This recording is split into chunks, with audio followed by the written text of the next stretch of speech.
भारत के कुचिना स्टूडियो में आप सबका स्वागत है। मैं हूं आप सबके साथ अनूप। नमस्ते, मैं आपके साथ वैभव मिश्रा। इस बुलेटिन में सबसे पहले बात उन 6 खबरों की करेंगे जिन 6 खबरों पर आज विस्तार से हमारी नजर बनी रहेगी और अनूप उन खबरों का पल पल का अपडेट हम अपने दर्शकों तक पहुंचाएंगे।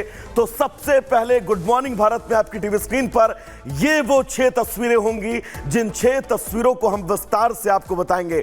सबसे पहली और सबसे बड़ी तस्वीर, क्योंकि हिजबुल्लाह पर इजराइल का एक्शन लगातार जारी है। दूसरी खबर होगी हूती विद्रोहियों पर लगातार इजराइल की तरफ से बम वर्षा की जा रही है। जम्मू कश्मीर में ऑपरेशन ऑल आउट सुरक्षा बलों का लगातार युद्ध स्तर पर जारी है। तो चौथी बड़ी खबर, यूपी में बीजेपी की बड़ी बैठक होगी, डॉक्टरों का मार्च है, आज हड़ताल होगी। और छठी और सबसे अहम खबर, क्योंकि कोसी नदी में जलस्तर बढ़ने के बाद कोसी नदी से लगे हुए वो तमाम इलाके इस वक्त बाढ़ की त्रासदी से त्रस्त हो चुके हैं।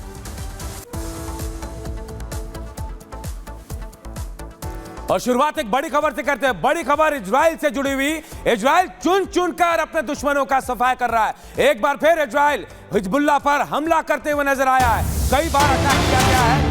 इजराइल की तरफ से आईडीएफ ने कई कमांड सेंटर में हिजबुल्लाह के कमांड सेंटर को निशाना बनाया है। लेबनान के 45 ठिकानों पर आईडीएफ ने एयर स्ट्राइक किया है और तबाही आ गई है। जी हां, चुन चुनकर इजराइल जो है अपने दुश्मनों का सफाया कर रहा है, लेकिन इसके बावजूद उसके हमले नहीं रुक रहे हैं। तस्वीरें हम आपको दिखा रहे हैं। एक बार फिर हिजबुल्लाह पर इजराइल का अटैक हुआ है और ये उसी की तस्वीर हम आपको दिखा रहे हैं। जोरदार धमाका, कई कमांड सेंटर जो हिजबुल्लाह के थे उन पर आईडीएफ ने बम बरसाए हैं, एयर स्ट्राइक किया है। लेबनान के 1, 2 नहीं 45 ठिकाने जो हिजबुल्लाह के माने जा रहे थे उन ठिकानों को निशाना बनाया। और उसके बाद ऐसी तस्वीर लेबनान में दिख रही है। तो देखिए, लगातार हिजबुल्लाह पर हमलावर है इजराइल, एक के बाद एक कई ताबड़तोड़ हमले कर रहा है। और उन्हीं हमलों की बानगी इन तस्वीर के जरिए हम आपको दिखा रहे हैं। आईडीएफ ने एक साथ कई कमांड सेंटर को निशाना बनाया, 45 ठिकानों को बम से उड़ा दिया, एयर स्ट्राइक से उड़ा दिया है। लेबनान की तस्वीर देखिए आप, कैसे धुआं धुआं पूरा आसमान हो गया। सड़कों पर अफरा तफरी मच गई, लोग यहाँ वहां भागने लगे। इजरायली सेना लगातार एयर स्ट्राइक कर रही है और उन ठिकानों को निशाना बना रही है जो हिजबुल्लाह या फिर दूसरे आतंकी संगठनों से जुड़े हैं। 1, 2 नहीं 45 ठिकानों पर एयर स्ट्राइक करके उनको तबाह किया गया है इजराइल की तरफ से।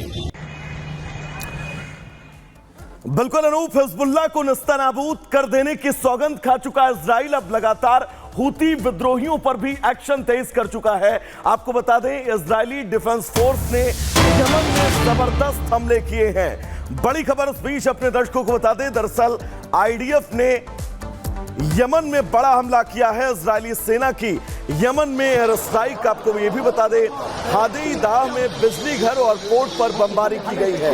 इजराइल के इस हमले में 4 लोगों की मौत की पुष्टि हुई है, जबकि 29 लोग घायल हैं। IDF chief of staff lieutenant general Harji हवेली ने कहा है कि इजराइल इससे भी आगे पहुंच सकता है। यमन में आईडीएफ के स्ट्राइक की ये वो खतरनाक तस्वीर है जिस तस्वीर ने हूती विद्रोहियों की नींद इस वक्त उड़ा कर रखी है। एक तरफ हिजबुल्लाह की नॉन स्टॉप पिटाई, तो अब दूसरी तरफ हूती विद्रोहियों की शामत आई है।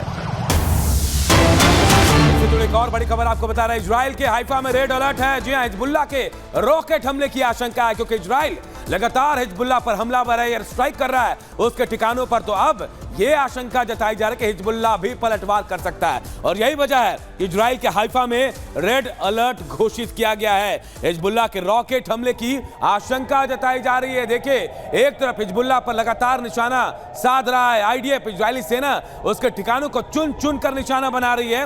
वहीं दूसरी तरफ यह भी माना जा रहा है हिजबुल्लाह कभी भी पलटवार कर सकता है और इसके बाद इजराइल के हाइफा में रेड अलर्ट घोषित किया गया है। बताया जा रहा है कि हो सकता है हिजबुल्लाह हाइफा में रॉकेट से हमला कर सकता है, लेकिन इसके बाद एहतियातन रेड अलर्ट घोषित कर दिया गया है।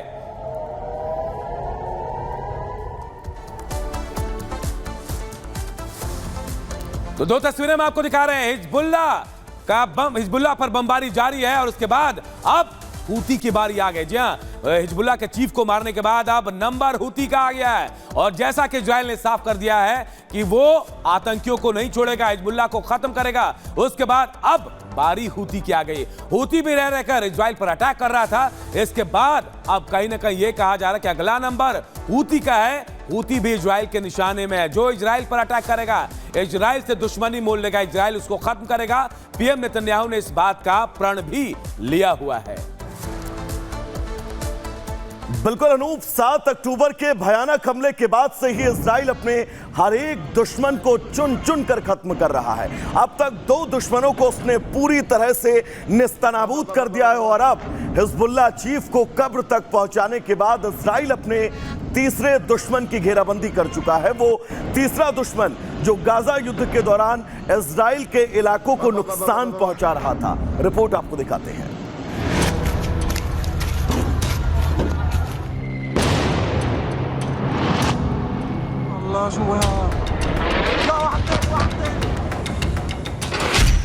मिडिल ईस्ट में इजराइल का भीषण प्रहार।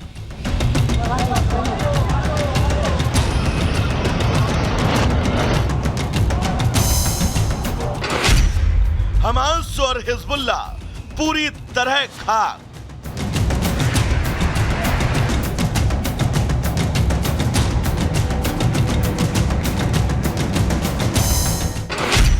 अब अगले दुश्मन के खात्मे की तैयारी। अल्लाहु अकबर।